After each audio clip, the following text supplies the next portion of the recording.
नमस्कार, आप देख रहे हैं दिव्य हिमाचल टीवी और मैं हूं आपके साथ पल्लवी शर्मा। दिन भर की बड़ी घटनाओं पर नजर डालते हैं आज के न्यूज बुलेटिन में। सबसे पहले हेडलाइंस। एचआरटीसी में कौन अफसर कहां तैनात होगा, इसे ड्राइवर और कंडक्टर डिसाइड नहीं करेंगे। एचआरटीसी के आरएम के स्थानांतरण पर जताया रोष, दिन भर होते रहे प्रदर्शन। पुंछ में बारूदी सुरंग फटने से हिमाचली जवान शहीद। कुल्लू के आनी में बादल फटा, लाखों का नुकसान। अर्की में पहली प्राथमिकता वीरभद्र परिवार को देगी कांग्रेस, प्रदेशाध्यक्ष ने दिया संकेत। मंडी में प्रत्याशी की तलाश को लेकर कांग्रेस ने बुलाई बैठक, कमेटी में तय होगा नाम। वीकेंड पर प्रदेश की सैरगाहें सैलानियों से गुलजार, शिमला, कुल्लू, मनाली, डलहौजी में लगा तांता। सेब व नींबू के नए समर्थन मूल्य पर अधिसूचना जारी, एचपीएमसी ने शुरू की सेब की खरीद। 25 से 28 जुलाई के दौरान बहुत भारी बारिश का अलर्ट, 30 तक मौसम खराब।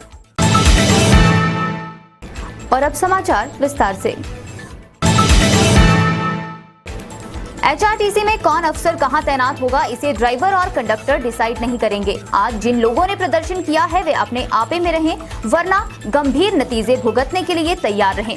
यह चेतावनी परिवहन मंत्री विक्रम ठाकुर ने दी है। उन्होंने कहा कि जिस अफसर का तबादला हुआ है वह 15 साल से एक ही कुर्सी पर बैठा हुआ था।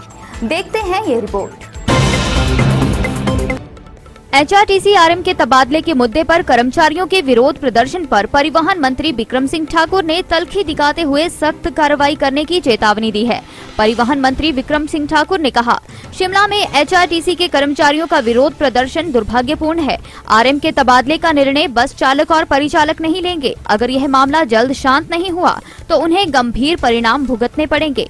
परिवहन मंत्री ने कहा कि 15 वर्ष तक एक जगह पर नौकरी करने वाले अधिकारी ने जिस तरह की परिस्थितियां पैदा की हैं, उनकी गहनता से जांच की जाएगी और अनुशासनहीनता करने वालों के खिलाफ सरकार सख्त कार्रवाई करेगी। सरकार ने तबादला करके किसी अधिकारी को सजा नहीं दी। जिस अधिकारी को शिमला में आरएम लगाया है वह कैंसर से पीड़ित है। बीमारी के चलते वह नेरवा नहीं जाना चाहता। शिमला वाले को नेरवा भेजा गया। परिवहन निगम में एक अफसर के तबादले को लेकर आज कर्मचारियों ने प्रदेश भर में आसमान सिर पर उठा लिया और राज्य भर में प्रदर्शन कर डाले। देखते हैं ये रिपोर्ट। हिमाचल परिवहन कर्मचारी संयुक्त समन्वय समिति ने क्षेत्रीय प्रबंधक शिमला के स्थानांतरण पर रोष व्यक्त किया है। हिमाचल परिवहन कर्मचारी संयुक्त समन्वय समिति के पदाधिकारी मान सिंह, देवीचंद, मनोज कुमार, पदम सिंह, यश पंडित ने कहा है कि निगम प्रबंधन द्वारा निगम हित आवाज उठाने व निजी बस ऑपरेटरों की मनमानी के खिलाफ खड़ा होने के कारण एक अधिकारी का निजी बस ऑपरेटर्स की मांग के दौरान स्थानांतरण किया गया। इससे निगम व प्रत्येक कर्मचारी अपने आप को हतोत्साहित महसूस कर रहा है।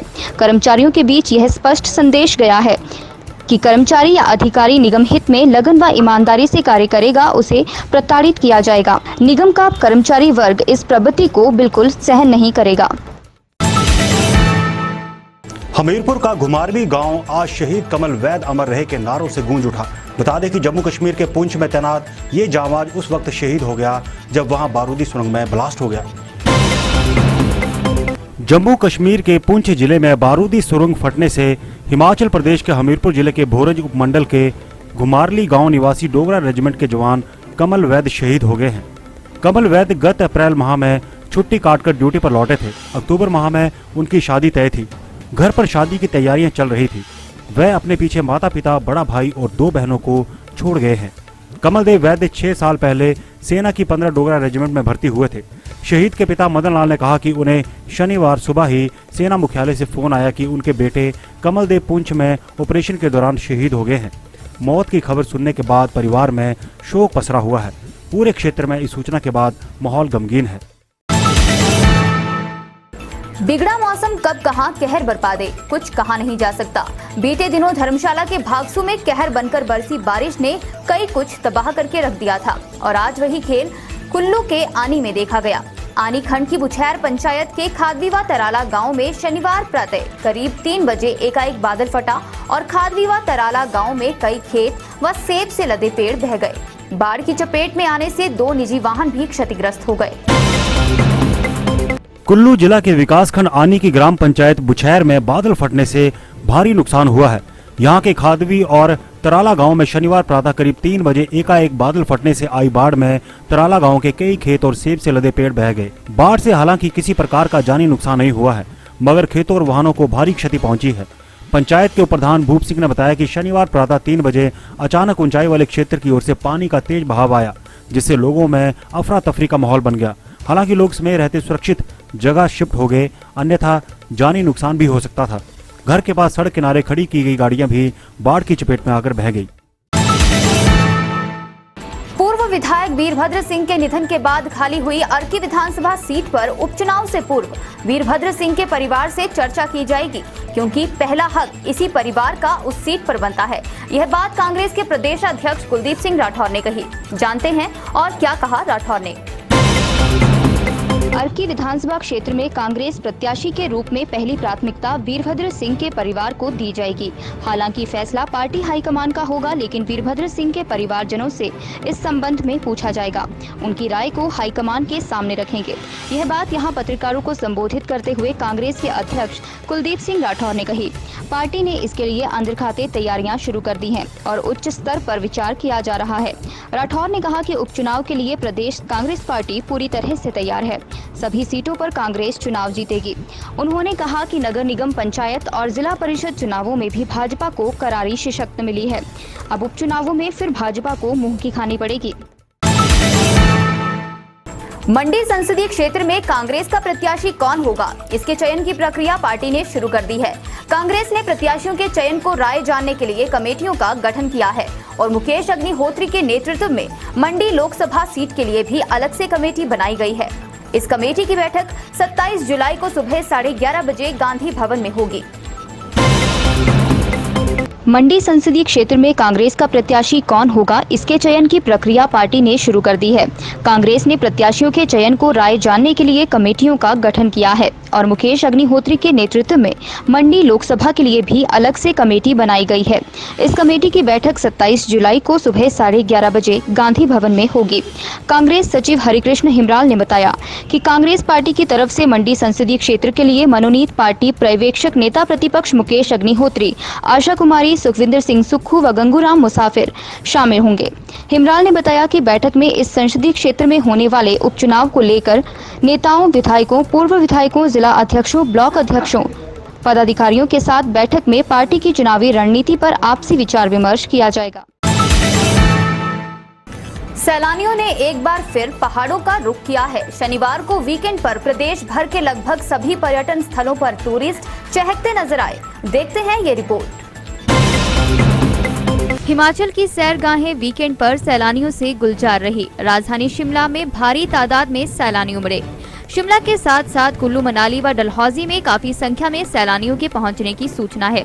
राज्य में मानसून के सक्रिय होने के बाद कई स्थानों पर प्राकृतिक आपदा का प्रकोप देखा गया। कांगड़ा में मानसून ने जमकर कहर बरपाया है। राज्य में जगह जगह भूस्खलन की घटनाएं भी पेश आ रही हैं। ऐसे में प्रदेश में बाहरी राज्यों से आने वाले सैलानियों की आमद में कमी दर्ज की गई थी, मगर शिमला, कुल्लू, मनाली व डलहौजी में अभी भी सैलानियों की आमद जारी है। राज्य के उक्त स्थलों में भारी संख्या में सैलानी पहुंचने की सूचना है।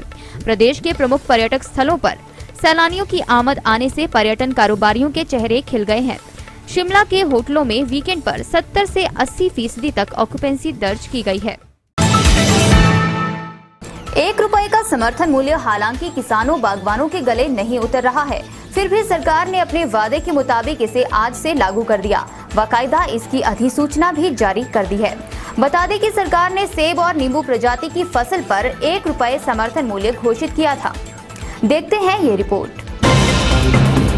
प्रदेश सरकार ने सेब और नींबू प्रजाति के फलों की सरकारी खरीद के लिए जो 1 रुपए बढ़ाकर समर्थन मूल्य घोषित किया था, उसकी अधिसूचना जारी कर दी गई है। बागवानी विभाग की ओर से इस संबंध में HPMC को निर्देश आ गए हैं, जिसमें 1 रुपए समर्थन मूल्य को बढ़ाया गया है। इसमें आम भी शामिल है। एक तरफ सरकार ने सरकारी खरीद के लिए समर्थन मूल्य में इजाफा किया है, तो दूसरी तरफ सेब खरीद केंद्रों को भी शुरू कर दिया गया है। सेब खरीद के लिए इस बार HPMC ने 40 प्रापण केंद्र स्थापित किए हैं, जिनको संचालित कर दिया गया है। इन केंद्रों में सेब की खरीद होगी। HPMC के MD राजेश्वर गोयल ने शनिवार को परवाणु में खरीद केंद्र का दौरा किया और वहां की स्थितियों को देखा। किस तरह से वहां पर कामकाज आगे चलाया जाएगा, इसकी पूरी रूपरेखा वहां तैयार की गई है। और अब जानते हैं मौसम का हालचाल। हिमाचल प्रदेश में आगामी 4 दिनों के दौरान मानसून फिर से सक्रिय रहेगा। मौसम विभाग द्वारा राज्य में 25 से 28 जुलाई के दौरान बहुत भारी बारिश होने का अलर्ट जारी किया गया है। मौसम विज्ञान केंद्र के पूर्वानुमान के तहत राज्य में 29 और 30 जुलाई को भी अनेक स्थानों पर गर्जन के साथ बारिश होगी, जो प्रदेश की जनता के लिए परेशानियां लेकर भी आ सकती है। राज्य में अधिकांश स्थानों पर शनिवार को दोपहर तक मौसम साफ बना रहा, मगर दोपहर बाद कुछ स्थानों पर हल्की बारिश हुई। बारिश होने से कई स्थानों के तापमान में गिरावट आई है। सुंदरनगर, धर्मशाला और ऊना के अधिकतम तापमान में गिरावट रिकॉर्ड की गई है। धर्मशाला के अधिकतम तापमान में 3 डिग्री सेल्सियस की गिरावट आई है। राज्य में बीते 24 घंटों के दौरान मानसून कमजोर रहा है। राज्य में कुछ स्थानों पर ही बारिश हुई है। बैजनाथ में सबसे ज्यादा 22 मिलीमीटर बारिश हुई है। और अब चलते चलते एक्साइज डिपार्टमेंट के ईटीओ को मिलेगी गाड़ी, फील्ड के लिए लैपटॉप भी देगी सरकार। मुख्यमंत्री जयराम ठाकुर कल करेंगे वन महोत्सव का आगाज। कुल्लू के निर्मंड में होगा मुख्य समारोह। औद्योगिक विकास को लेकर कल समीक्षा करेगी सरकार। निवेशक लुभाने को बनेगी रणनीति। और मनाली लेह सड़क 10 घंटे ठप, सरचू के पास ट्रक फंसने से थमे दर्जनों गाड़ियों के पहिए। आज के बुलेटिन में इतना ही। रात 9:30 बजे देखना न भूलें शिमला से हमारा विशेष लाइव प्रसारण।